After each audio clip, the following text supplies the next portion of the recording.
If you're visiting Melbourne, Australia for the first time, in this video, I'll show you everything for the perfect 3-day trip. From where to go, what to see and do, where to stay and hang out, and how to get around.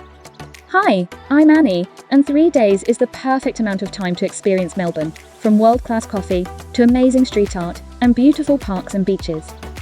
And stick around to the end, because I'm also going to show you some other amazing experiences you can check out if you're staying longer. So, are you ready? Let's go! Melbourne is Australia's mecca for all things trendy and tasty. It's regularly voted as one of the world's most livable cities, and 3 days is perfect to spend time in each of the 3 main parts of the city. The central business district area, where you'll find the main tourist spots, the trendy suburbs of the north side, and the upmarket beachy suburbs to the south. We're going to spend day 1 exploring north of the river, and let's get started by heading to the iconic Queen Victoria Market, a bustling indoor marketplace that's been a beloved institution for over a century. It's located on the northern reaches of the CBD, so if that's where you've chosen to base yourself, it'll be easily walkable from your hotel. Queen Vic, as the locals call it, is a food lover's paradise where you'll find everything from exotic fruit and veg to kangaroo sausages or shark steaks.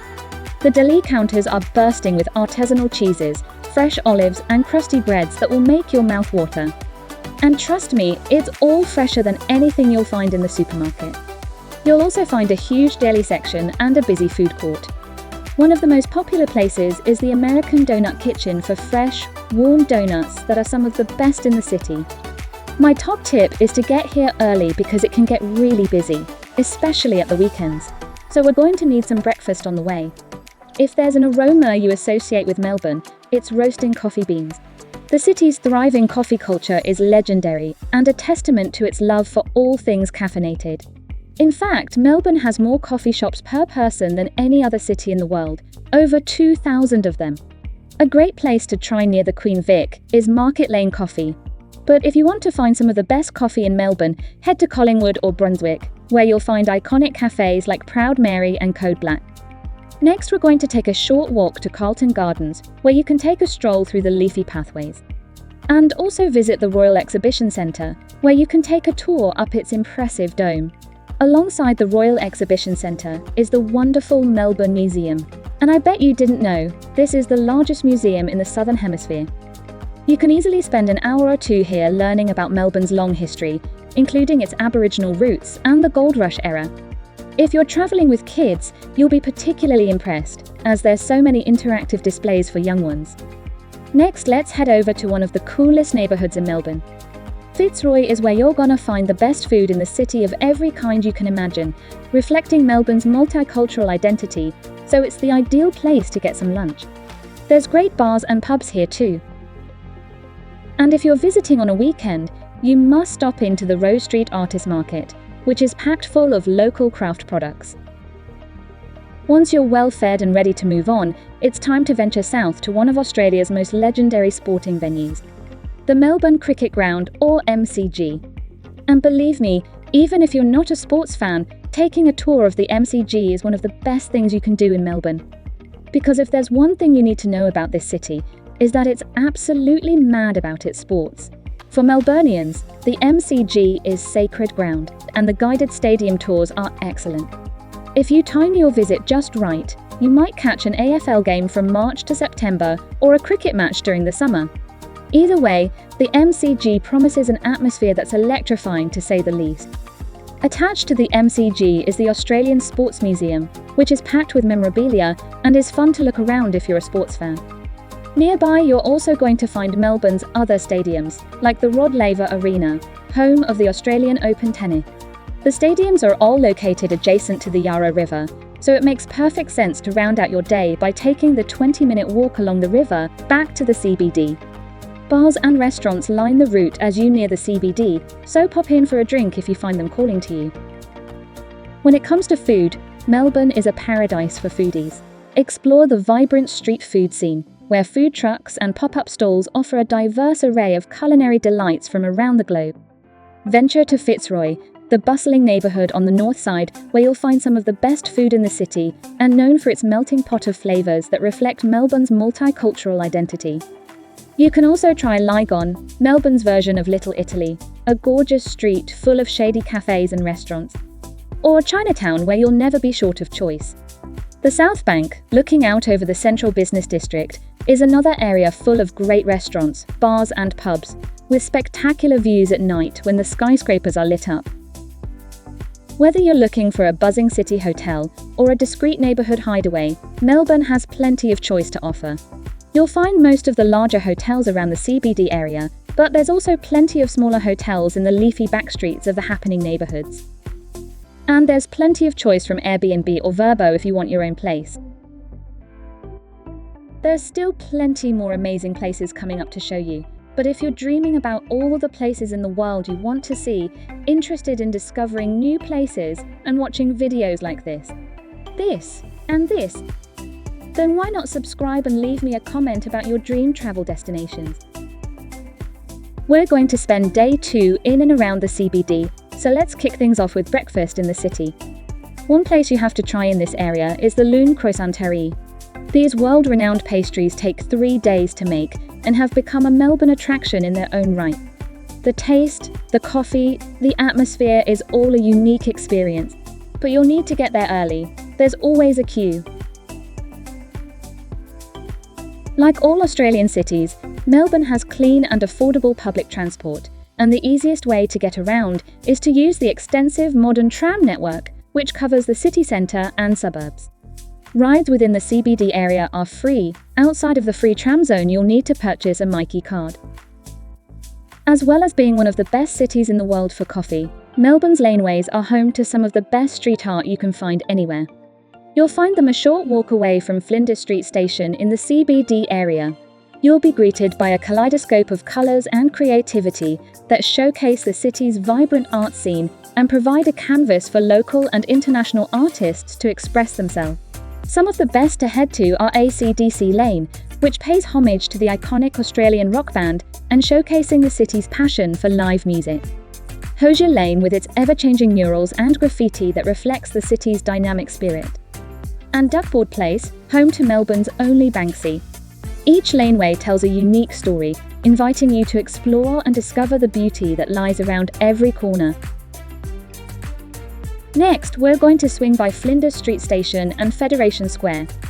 When it comes to iconic landmarks, Flinders Street Station is probably the best known and most photographed building in Melbourne. It's the oldest train station in Australia and the busiest in the Southern Hemisphere. This architectural masterpiece stands as a symbol of Melbourne's rich history with its distinctive yellow facade and iconic clock tower. And did you know? When the clocks were first installed in the 1850s, workers would have to manually change the time on them with a long pole, every 30 seconds. Nearby is Federation Square, the main public square in Melbourne. With plenty of bars, cafes, restaurants, museums and galleries, there's usually lots going on here to keep you entertained, especially at weekends. Fed Square is also a great place to get a view of the iconic Prince's Bridge as well. While you're here, grab a ticket to the Australian Centre for the Moving Image and discover the history of Aussie cinema. It might surprise you that Melbourne is the birthplace of the world's first ever feature-length film, The Story of the Kelly Gang, released in 1906. It was over an hour long and tells the story of the infamous bushranger Ned Kelly. But do you know which iconic Melbourne landmark Ned Kelly is also connected with? Melbourne is rich in history and culture, with a wealth of museums, galleries and places of interest that offer a glimpse into the past and present of this vibrant city. Most of these can be found in the CBD area. One must-visit historical site is the Old Melbourne Jail. This iconic landmark offers a fascinating glimpse into the city's dark past as a former prison that housed some of Australia's most infamous criminals, including the notorious bank robber and murderer Ned Kelly. You can explore the eerie cells, learn about the harsh conditions faced by prisoners, and hear chilling tales of the jail's history.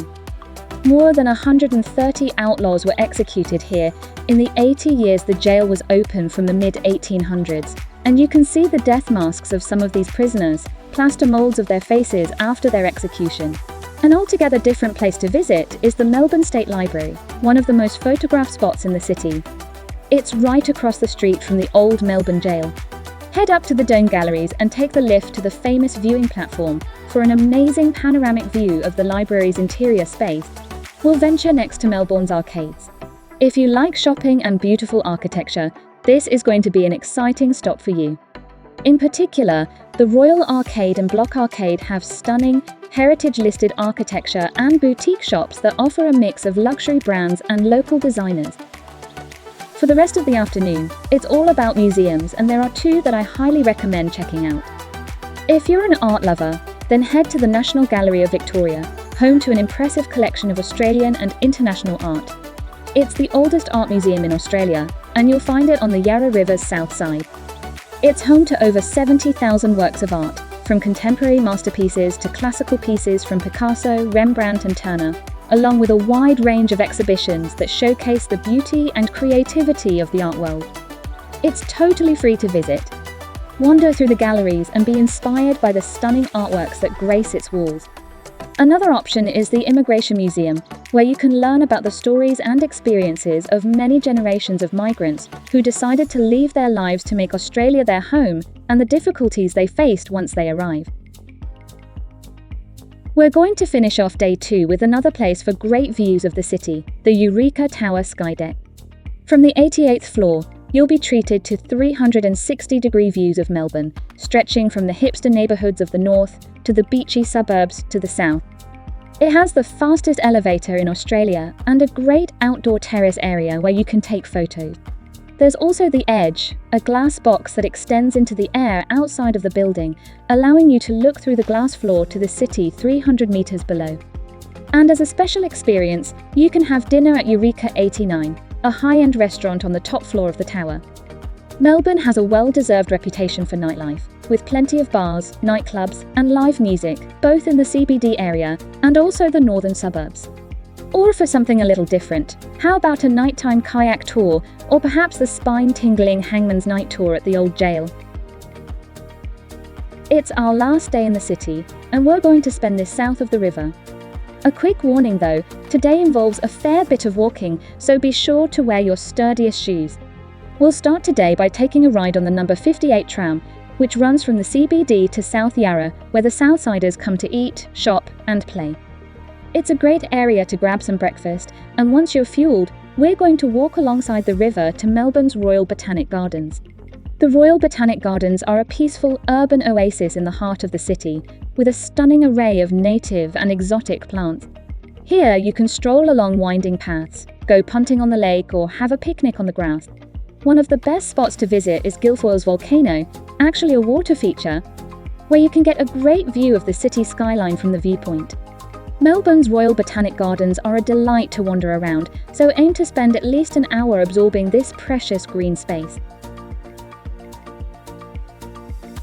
Next, we're going to head over to Albert Park, a sprawling green space that offers a picturesque setting for outdoor recreation and relaxation.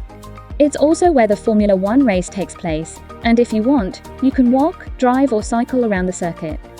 There's also a scenic walking trail around the lake, or you can enjoy a picnic on the grassy lawns. Make sure to admire the view from the lakeside lookout. It's the best viewpoint of the park. Once we're done here, hop on the number 16 tram and head for St Kilda. If you're looking for a coastal playground away from the hustle and bustle of the city, with a vibrant atmosphere, beachside cafes, bars and restaurants, water sports and beautiful scenery, then Melbourne's beaches have it all. St Kilda is Melbourne's most popular beachside suburb, where you can find a beautiful boardwalk area and the iconic St Kilda Pier, where you can get panoramic views of Port Phillip Bay and the Melbourne skyline. It's a great place to stop for lunch, and there's plenty of beachside cafes, bars and restaurants to choose from. The pier is best known for its colony of little penguins, which come ashore each night at dusk. You can sit on the pier and watch it all take place. You can also see a lot more penguins at Phillip Island, which I'll tell you more about in just a moment. Next to St Kilda Beach is where you'll find Luna Park, a classic theme park which is home to one of the world's oldest wooden roller coasters. Built back in 1912, it's the world's oldest continuously operating roller coaster.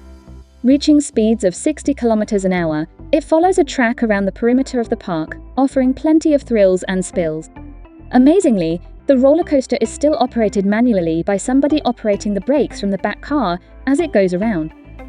Between St Kilda and Elwood, you can follow the beachside trail along 2 kilometres of boardwalk, which winds its way along the coastline. The Point Ormond Lookout is another place to get a great view of the city. From here, you can head further along to Brighton Beach, one of the most exclusive suburbs of Melbourne and famous for the brightly painted beach boxes lining the beach. They're one of the most Instagrammable spots in Melbourne. Believe it or not, these tiny beach huts are some of the most expensive real estate per square foot in the world. Just a couple of hours' drive away is one of Victoria's most amazing attractions, the Penguin Parade at Phillip Island. It's a truly magical experience that sees hundreds of penguins return home each night to their shelters on the shore. It's simply amazing to watch these little creatures emerge from the ocean and waddle up the beach to their burrows. One tip though, book early and book online. And dress very warmly. As well as everything the city has to offer, Melbourne is also a great base to explore some of the most beautiful parts of Victoria, and there are plenty of day trips you can do if you have an extra day or perhaps prefer to swap out some of the activities I've mentioned. You can explore the Yarra Valley wine region and visit some of the vineyards and farms that produce amazing wines and ciders. And speaking of amazing scenery, why not combine this with a memorable Melburnian sunrise over the city and Yarra Valley from the skies with a hot air balloon trip? A little over an hour from Melbourne, you can find Healesville Sanctuary, the place to go if you want to see Australian wildlife up close and personal. Here you can expect to see kangaroos, koalas, dingoes, platypus, emus, and Tasmanian devils in their natural bushland habitat.